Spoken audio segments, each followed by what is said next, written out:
Anissé, alors, j'aimerais que vous m'expliquiez. J'ai commencé à lire un petit peu ce dont vous alliez nous parler. Et là, on est sur une nouvelle génération de panneaux solaires, mes amis.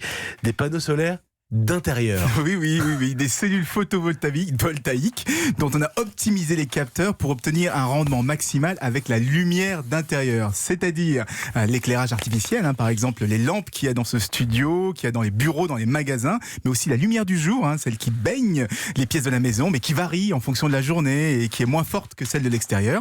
Et l'intérêt d'avoir ces panneaux solaires d'intérieur, c'est qu'ils pourraient remplacer les piles de nombreux petits capteurs, les alarmes, les températures, les stations météo, mais aussi de tous les appareils qui consomment très peu, comme les horloges ou les télécommandes, donc on n'aurait plus besoin de changer leurs piles. Mais ça génère suffisamment d'énergie, vraiment ? Alors encore une fois, c'est réservé aux appareils qui consomment très peu, vous savez, ceux dont les piles durent 1 an ou 2 ans, et qu'on a tendance à oublier, par exemple les détecteurs de fumée.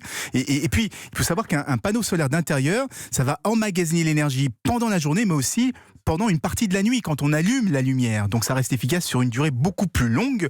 Enfin, ce sont des panneaux solaires organiques, c'est-à-dire souples, très peu chers à fabriquer, puisqu'on pourra même les imprimer. Et c'est une innovation que l'on doit à une équipe d'ingénieurs des universités de Pékin en Chine et de Li Shopping en Suède. Est-ce qu'on pourra les utiliser sur nos appareils actuels, Anissé ? Non, malheureusement, ils devront être intégrés d'usine. Donc ce sera pour la future génération de détecteurs de fumée, d'alarmes et de télécommandes. Vous passez commande pour nous, s'il vous plaît, Anissé, merci beaucoup. C'était l'innovation tous les matins. Découvrir un peu de ce monde qui change. C'est avec Anissé aussi, ces objets qui ont l'air lointains comme ça, mais que vous aurez dans la poche demain.